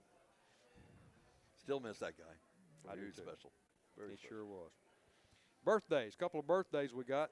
1928, born on this day, Joe B. Hall. Mike, you're Joe B. very There you familiar go. with Played Joe B. against- Hall. You sure Played did. against him, yeah. American Basketball Hall of Fame coach. Won an NCAA title in 1978. He was at the University of Kentucky from 1972 to 1985. Born in Cynthiana, Kentucky. Yeah, he took over for Adolph Rupp up He there. did. Yeah. And I was, let's see, that would have been my senior year. And I'll never forget, we rolled into Kentucky. Yeah. And see, Rupp wasn't happy. He wasn't happy about No. that because they made him retire. He wasn't Yeah, going to I know. Yeah, retire, he but the didn't want state of to. Kentucky had a retirement age. At Yes. 65. Yeah, or whatever. I don't know Wherever what he it was. was. Whatever he was. And he didn't like it a bit. And we rolled in there to play him. And he was there at our practice, and he was going to go out and eat with Coach Mears after practice there in Lexington. And the next day, Coach Mears said, I'm going to tell you right now, we've got another fan rooting for us. Said, I had supper with Adolph Rupp last night. He's not happy, and he hopes we beat the tar out of the Wildcats today. Well, we didn't. We lost on a last-second shot. But anyway, Adolph was rooting for us. Yeah. Wow. Wow. But yeah, Great there was story. some. Yeah, he didn't care much for that mandatory retirement I law hear up you. there. Joe B died in 2022. Yeah, by well, he had the a lot way. of great teams Yeah, he at did. Kentucky, and he recruited a lot of great players at yeah. Kentucky, and yeah, Hard following a legend, though. It is. yeah, Always. but he did a pretty He good did job very of good. it. I- the Yeah, legend he follow- won yeah. a national championship, and it'd been a while since Rupp had won one. Yeah, See, yeah. so when he won a national championship, that pretty well solidified Joe B. Hall there at Kentucky. That's true. What year was that, 78? That was 19. He died in 22. Gotcha. Born in 1928. 1931 on this day, Bill Walsh, Hall of Fame coach, won Super Bowls in 1981, 1984, and 1988 with the San Francisco 49ers. And he also coached at Stanford University. Born in Los Angeles, California, died in 2007. Offensive innovator, right? Yeah, he was the- Coach? yeah. He had to run and West gun Coast- or something. West Coast offense. West Yeah, Coast West Coast offense. West Coast offense, yeah. Changed how things were done offensively. Yeah. Absolutely. Sure did. 1950, Paul Westphal, Hall of Fame guard for the Celtics and the Suns, and also coached the Celtics and the Supersonics and the Kings in his career. Born in Torrance, California, and he also died in 2021. Yeah, he the years we didn't get to go to the NCAA tournament, we tied in the SEC one year, and the other next year we finished. But we would have gone all 3 years that I played over there if the rules were like they were now. Right.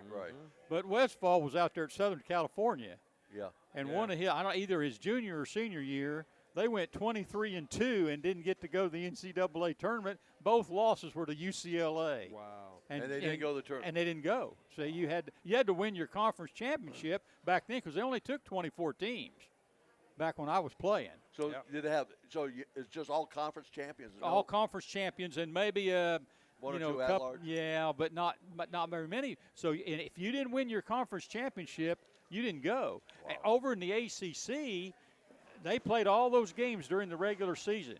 Had a champion, the regular season champion, but they didn't. They voted not to give that the bid. They voted to have their conference tournament champion the bid. So you could go all year long and be your conference champion in the ACC back then, but they wanted their bid to come from the tournament. That's why that tournament deal was such a big deal in the ACC, because that's where their bid came from for the NCAA tournament. Not throughout the regular season, just from the tournament. Yeah, the only thing the regular season did back then, the ACC, was to get you a better seed in the tournament. How about that deal? Yep. Huh? Yeah, people don't realize how hard it Oh, was yeah, back in the day. Yeah, sure. You know, if you won a conference championship back in those days, you did something. Sure, I mean, it was a big deal. Not so much today. No, not so much. 1962 on this day, Bo Jackson, Hall of Fame running back, Auburn, won the Heisman in 1985. Was a Pro Bowler in 1990 for the Raiders. Baseball outfielder, Major League Baseball All-Star, 1989 for the Royals. Born in Bessemer, Alabama. That's right. I recruited his high school. He's 61 years old today. Yeah. And came over here to play Johnny Majors and his Tennessee Volunteers, and they just beat him up. Yep. They beat him up. Pat Dye was coaching. Every time he got the ball, they beat him up. He finally took himself out of the game. He did. Took himself out of the game. You remember that, Coach? Yeah, Back in I the day? mean, yeah. but he was something special. Then, especially when he started playing baseball too. yeah. I mean, just Had an arm like a unbelievable missile launcher. And 1971, Yvonne Pudge Rodriguez, Hall of Fame catcher, 14-time All-Star, American League MVP, 1999, 13-time Gold Glove Award. born in Vega Baja, Puerto Rico. Great player. God, I tell you what, he was Pudge fun to watch. Sure was. One death of note on this date in 2022, John Hadle, Canadian Football Hall of Fame quarterback. I'm sorry, not Canadian football, college football Hall of Fame quarterback. Number 21? Yeah. He played for San Diego Chargers, didn't he? Kansas. Kansas City, too. Yep. Four-time AFL All-Star, Pro Bowler in 1972 and 73. Played for the Chargers and the Rams. Yeah, he was a great player. Died at the age of 82. Yeah.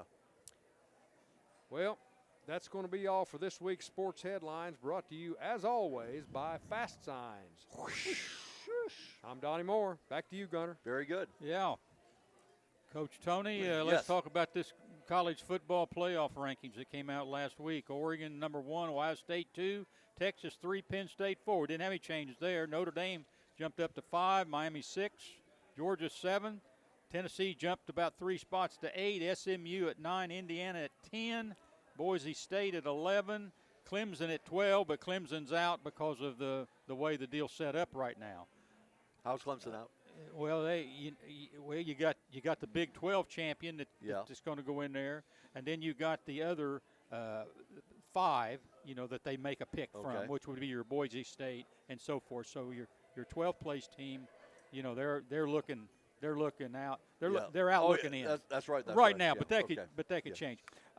Question is, you got Oregon, Ohio State, Penn. You got 3 of the first 4 out of the Big 10. Yeah. You believe in that or not? It's kind of hard to believe that one. If most of those schools, if they would play head-to-head on the top 3 schools in the SEC, they probably lose. And then you throw in Notre Dame and Miami, so you're looking at 5 of the top 6 aren't SEC schools. Right. And it's like we mentioned earlier. I mean, the way things are set up now, and with the quality teams, SEC, all the SEC teams now are going to do is just beat each other up. Yeah. So now you're going to see 2-3 win top schools in the SEC, and it's tough. I've given this a little bit of thought this morning. Uh-oh. Because I know. But because the word down in the SEC down here that I get from people when I talk to them is, well, the ACC they don't play anybody over there. It's not a good league. The Big 10, well, you got a couple of teams up there, but they only have to play 1 or 2 games. Notre Dame, they don't play anybody. Yeah, and in the Boise State, Big 12, there's up. Well, here's a solution. Down here, instead of playing Mercer and UT Chattanooga, to start the year, and Western Carolina and VMI, how about them getting together with Big 10 and the ACC and some of them schools and scheduling 3 of those games with those conference out there so we can get a better grip on. Do what they do in basketball. Well, yeah, like they do in basketball. Let's get a better grip on conference and conference instead of just sitting down here complaining because somebody's ahead of you. Marcus, would that be a good idea? Wouldn't they much rather down here? I know I would rather see Ohio State play at Tennessee or vice versa than UTEP.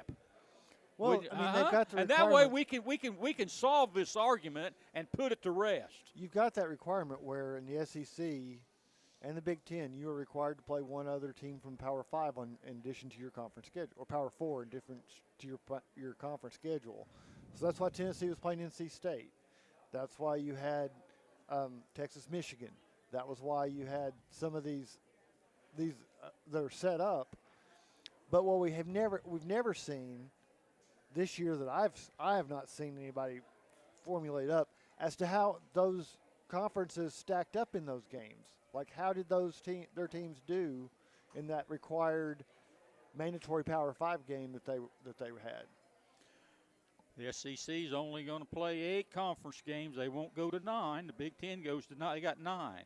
Right. Okay, you got 4 of them out there. Okay, so you play North Carolina State, big deal. I mean, but you're talking Ohio State, you're talking Penn State, you're talking about Notre Dame. Now Texas A&M did play Notre Dame. They played them first part of the year. But I'm saying, the SEC's got 4 games, 4 open dates that they can mess with. You know, that they can go out and they can schedule. You know, they can work with some of these other leagues. Well, you got three. You've got the 8 conference games, and then you've got the required Power 5. I'm talking about Power 5 all the way through there. Well, you do that, and what you're going to end up with is what we have right now with another loss on it. You're going to have 3 and 4 loss teams, and we're going to be trying to figure out which one should be going in because there. you're playing those teams now, and you can live with a 3-loss team now if you're playing those other conferences. If you're playing those other conferences that you're competing with for the playoffs, yeah, you can allow a 3-loss team in there if that's what you're going to do. Like I said, I would love to see a time with the Big Ten. Just have a Penn State play Alabama. Yeah. Or have a Tennessee go and play it. Yeah. But the thing is, there's not very many quality teams in the Big Ten compared to what it's like in the SEC. You're going to have some name matchups, but like some of these flopped. I mean, Alabama going to Wisconsin was supposed to be a big game. Wisconsin's not having a good year. Yeah. Texas going to Michigan. Michigan's not having a great season record-wise. We'll see what they do today. Right. But you've got some of those that, on paper, Tennessee and NC State. It was supposed to be a top 25 matchup. NC State season caved in on them. Right. You had some of these games set up, but they didn't pan out. But if you expand that, I mean, do you want to see Rutgers and Auburn? Who's going to pay to watch that? Yeah, that's well, in the bowl game, didn't Tennessee play Iowa? I'd rather see Rutgers from the Big Ten play Auburn than I would VMI or Mercer playing them, but the ratings are the UAB. same. Yeah. Huh? I would think the ratings aren't going to be much better for that. Yeah. And that's what matters is the money coming in. I guess. And then you cut off your FCS teams from getting those $1 million payouts to keep the program running. We'll just continue to argue down here, and I'll continue to listen to everybody. All right, let's talk about a couple. And we still can't change your mind. No, let's talk about a couple teams right here that's got meaningful games right here. I want to talk about Notre Dame and Miami. And Tony, I'm going to go with you first. Notre Dame has got Southern California today. That's a tough assignment for them. They go out there. They go out there and play. It's a traditional game. You throw out the record books. Sure. And Southern Cal, they got the win down at LSU, and they've had a rough year, but they're 6-5. They're very capable. Let's say they upset Notre Dame today. They're 10-2. They're 10-2. You got Georgia at 9-2. Tennessee. I mean, you got some 2-loss teams in there. Correct. Does Notre Dame stay in the playoff picture? Do they stay in the? Are they in? They will stay in because people want Notre Dame to stay in. They may drop down to 11, 12, but tradition has it that Notre Dame always finds a way to stay in. So you think they're in? Yeah. Marcus, are they in if they lose at Southern California today at 10-2? Not if the committee keeps with what we have seen the last 3 weeks, which is the later you lose, the more you're penalized. So you're saying they're going to drop from 5 out? It's more in their recent memory. I think they do. I think they will penalize them just as hard as they have some of these other teams that lost to an unranked team, and they don't have a week to win it back.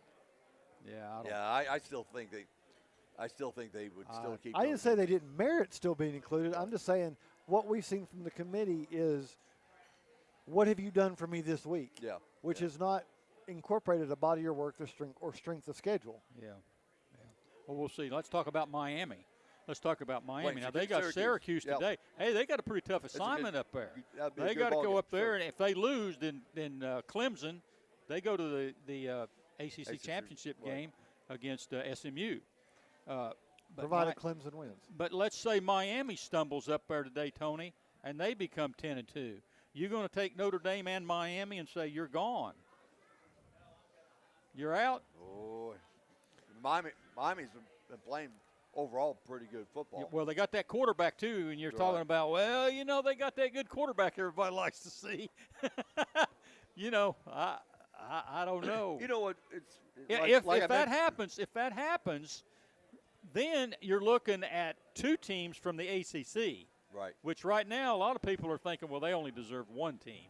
So I just think it's funny how the conversation a year ago we were talking about who's the 4th and 5th team that's going to get in the playoffs. Right. And now we're we say, oh, that's great. We're going to expand it to 12. Now all the arguments going on. Who's going to be the 11th, 12th, 13th, 14th team? Yeah. You know, the conversation, still having the same conversation, but it's just going. Yeah. Marcus, what will they do with Miami if they lose to Syracuse today? I think it would totally depend on Clemson because I'm not sold that Clemson can take care of South Carolina. Yeah. No, I'm not either. So what happens? I'm not so sure South Carolina's not deserving to be in the playoffs. If Miami loses up at Syracuse, but then Clemson loses, but they're still South Carolina's not a conference game, so they still go to the ACC championship and play SMU. Mm-hmm. Okay, SMU wins. Why do you leave Miami out at that point? Yeah. So you got two teams. You got a two-team path. I think if SMU wins, the ACC gets 2. Yeah. I don't think they will take SMU in addition to an ACC championship or ACC champion, but I think they will take a SMU with an ACC or SMU with another ACC team. Yeah. You got Tennessee at 9-2. Real quick, Tony. Yeah. Tennessee at 9-2, but SMU's 10-1. Indiana's 10-1. Boise State is 10-1. Outside of that, all those 10-1 and 11-0 teams are up there to the top. Right. Is Tennessee justified at being 9-2 ahead of those 3 10-1 teams? That'd be my other question. Well, you know, again, I don't have it right in front of me, but consider their strength of schedule. Maybe it's a little bit stronger. Yeah. And all that, but obviously, the big game, them playing Vanderbilt. Yeah. They'll be locked and in. I felt good about Tennessee. I think Tennessee has got a little bit more justification because Florida's playing better. Florida's and they beat they beat Alabama. Correct. And they played Georgia, relatively tough. Correct. Now, see, I don't know about this, and I'll ask you guys if you know. In the NCAA basketball selection, the committee is allowed to move the teams up or down a certain number of places based on other circumstances, which include conference rivalry, avoiding conference repeat matchups, kind of oddball situations to avoid putting like an ACC teams playing each other again in the first round where they can separate them. I don't know if the football committee has that ability. I hope they do because I don't want to see SEC teams playing each other in the first round. I don't think the Big Ten wants to see that. No. Well, they had a matchup, this last time with Tennessee going to Georgia. I don't think Tennessee wants to come down to Georgia. I don't really think Georgia wants to see Tennessee in the first round. But that's the way it played out. I don't think that's the way it's going to go. If you're ESPN, you don't want that because you had that game a month ago. Earlier. Yeah. Hey, it's time for a break, and when we return, we'll be back to close out today's show. You're listening to the GoTeez Sports page, and now stay tuned for the best in local sports. The Roger L. Newman Company began in 1984 with a vision of providing Blount County with excellent heating and cooling service. Mr. Newman also wanted a real business. No gimmicks and no high-pressure sales. They just fix it or replace it. They want to stay within your budget and make you comfortable. Their motto still stands true today. Call us first, we'll be there. Call Roger L. Newman Company at 982-5446 or visit online at rogerlnewman.com. Cooler temperatures are approaching. Upgrade your furnace now for as little as $50 a month. For over 50 years and 3 generations, the people of Blount County have trusted Stevenson Tire with their vehicles and their families. Our mission has always been simple: to provide quality products at reasonable prices with exceptional customer service. Featuring tire products from Michelin, BF Goodrich, Uniroyal, Bridgestone, Firestone, and Yokohama, Stevenson Tire also offers alignment and brake services at affordable prices. Stevenson Tire Company, 2411 East Broadway Avenue in Maryville. Call 983-1621 or online at stevensontire.net.